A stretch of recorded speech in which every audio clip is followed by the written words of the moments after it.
China extended its crackdown in Hong Kong today, arresting a prominent pro-democracy activist and media owner. As Nick Schifrin tells us, it comes as the highest-level American official in decades visited Taiwan to reinforce U.S. ties to the island in defiance of Beijing.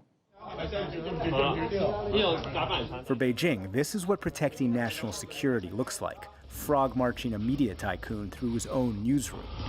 Plainclothes officers rifling through reporters' papers, and hundreds of police corralling journalists and arresting editors who produce journalism critical of the Chinese Communist Party or CCP.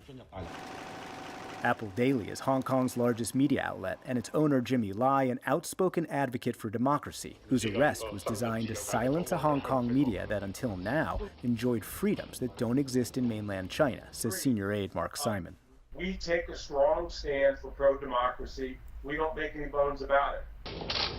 Our media is starting to look more like the mainland than Hong Kong of the past. Many of Hong Kong's freedoms are stifled by Beijing's new national security law. Lai and activist 23-year-old Agnes Chow were both arrested for, quote, colluding with foreign powers, punishable with life in prison. And the law is written so vaguely, pro-democracy advocates fear it can be used against any critics anywhere. That law will mean exactly what they want it to mean, when they want it to mean it, and when they need to use it. It will also be used if a young college student from Hong Kong stands up at UCLA and starts talking about how much they love democracy and freedom. This is a widespread and an overreaching law that has incredibly draconian implications. Beijing says it's protecting Hong Kong from protesters who last year turned violent. And last week, Chief Administrator Carrie Lam says because of COVID, upcoming elections that pro-democracy candidates were expected to win had to be postponed until next year. In response, the U.S. imposed sanctions on Lam and 10 other Hong Kong officials and called the national security law a tool for CCP repression. Today, the Ministry of Foreign Affairs called that proof that the U.S. was biased against China. Current U.S. policy towards China is a strategic mistake, based on a lack of truth and evidence, venting emotions, and McCarthyist bias.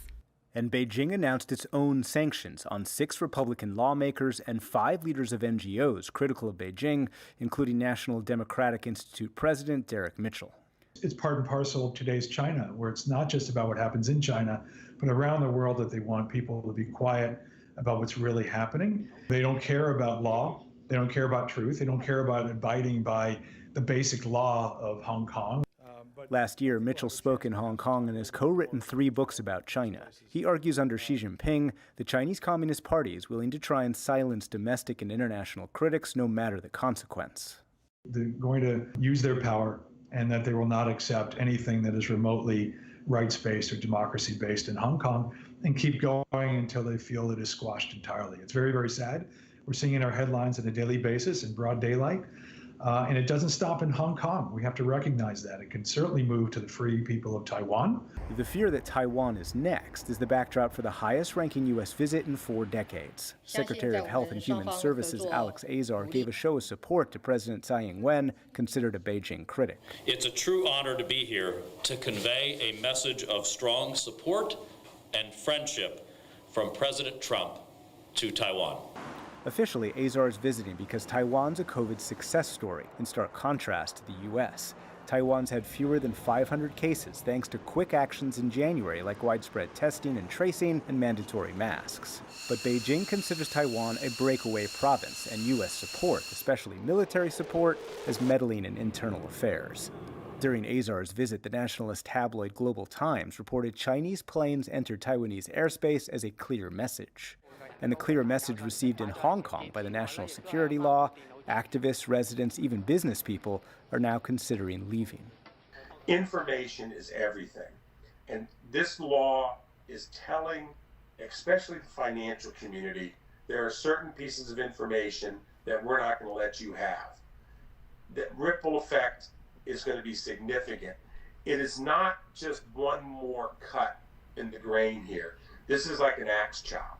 Today, after the raid, Apple Daily vowed to continue its work, but it acknowledged that in Hong Kong today, press freedom is hanging by a thread. For the PBS NewsHour, I'm Nick Schifrin.